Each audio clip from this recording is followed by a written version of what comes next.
Dear friends, let's continue with the dissection of the segmental anatomy of the liver. Now, this is the dissection of the liver from the inferior aspect. I repeat, this is from the inferior aspect. Particularly note the quadrate lobe and the caudate lobe. I have labeled it in black so that the orientation is not lost. Now, we are at the point where the portal vein has entered the porta hepatis and it's going to divide into its two main branches, one to the right lobe and one to the left lobe. By the word right lobe and left lobe, I mean not the anatomical but the physiological lobes as mentioned in the previous videos. Now see, that's the right branch of the portal vein and that's the left branch of the portal vein. The right branch is larger because it has a larger parenchymal mass to supply.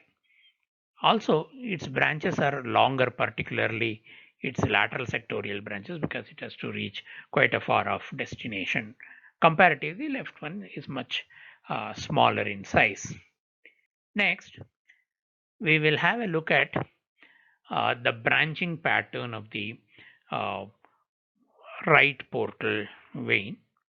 You will notice that the right portal vein divides into a lateral and a medial branch. Now, the word medial refers to sectorial branches. I repeat, refers to sectorial branches. That means the segmental branches are yet to appear at this stage of the discussion. Now, this is the right lateral sectorial branch destined to supply the segments 6 and 7. That means it's quite far away, hence the lateral has a long course to go before it divides further.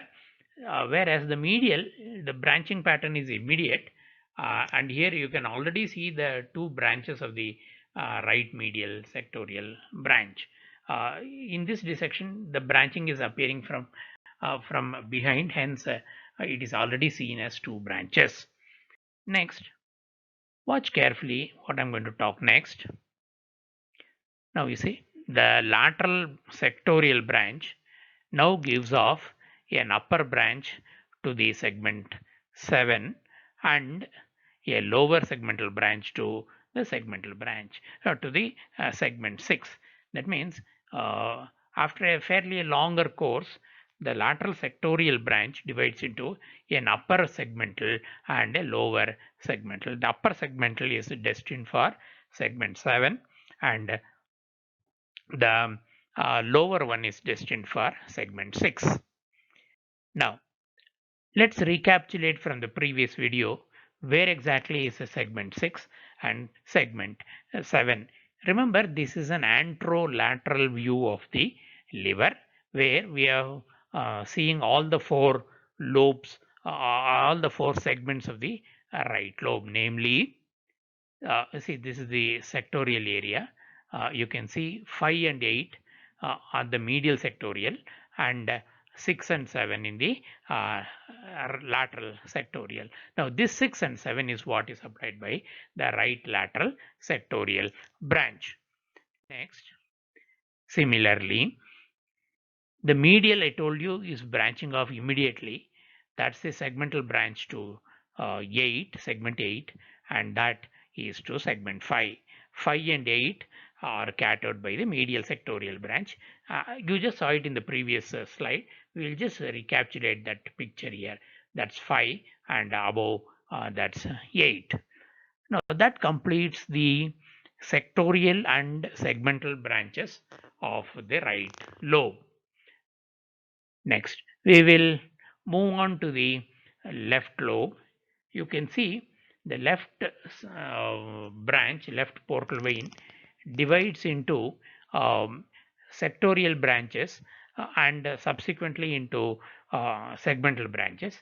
Now you can see here as the branch runs to the left, it moves forwards and upwards and gives rise to the segmental branch to 3. I repeat, segmental branch to 3. At the same time, it is also giving a branch to the segment 4, although this is not dissected. I'll show you in another video. It's not dissected, but I want you to remember uh, it also gives a branch to the a segmental branch to the segment 2. That means the left branch, as it runs laterally, it also climbs upwards. First, it gives a segmental branch to second segment, then it goes upwards and then gives one to segment 3 and then to segment 4. With that, the left branch, the shorter course is complete. But the point I want you to concentrate here is there is something else that's of interest in this discussion, which is of embryological importance. You see, that is the ligamentum teres. And you can see a star area, starred spot, blue star, which is blinking.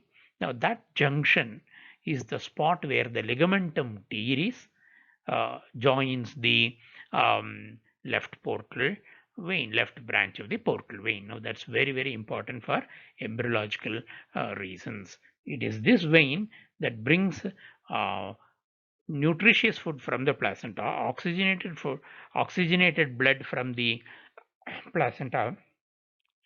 Because it's already processed, there is no need for reprocessing in the liver. Directly through this junction, it goes into the inferior vena cava. Hence, this is an important embryological landmark which you can see even in the adult dissection. Now, that's one.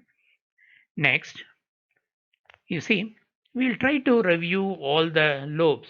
It looks like as if all the 8 Cunard's sectors we have already come across. Maybe not yet. Caudate, the segment 1, we have still not shown. Now you see, from the right side, the medial sectorial branch takes care of segment 5 and segment 8. The lateral sectorial takes care of segment 6 and segment 7. Similarly, on this side, the left portal vein, even before it gives branches to segment 2 and segment 3, gives off a quick branch to the caudate lobe, and that will be the first segment. I repeat, that will be the first segment. Then the second segment, third segment, and fourth segment. Now, I've already mentioned the importance of ligamentum teres in this discussion. Now, slowly we have almost completed the introduction to the segmental anatomy. You can see we will try to recapture all the segments based on this distribution of the portal vein. In other words, at the end of video 3, what I'm trying to bring home the point is the Cunard's segments are principally decided by the branching pattern of the portal vein. I repeat, branching pattern of the portal vein. Now, let's see. Segment 1, caudate lobe.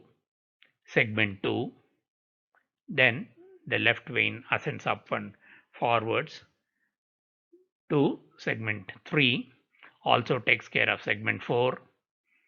Next, on this side, segment 5 from the medial sectorial branch, segment 6 from the lateral sectorial branch,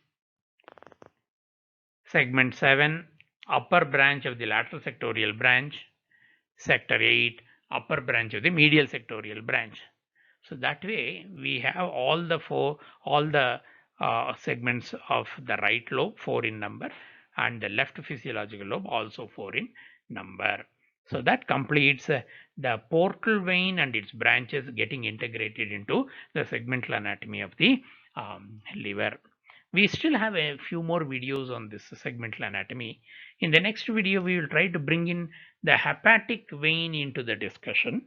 I repeat, the hepatic vein will be on its tributaries. We will try to bring it into the discussion. Finally, we will try to integrate portal as well as the hepatic branching patterns and try to have a summarized view of the segmental anatomy of the liver. Thank you for your patient hearing, and this segmental anatomy will continue into video 4 of this series.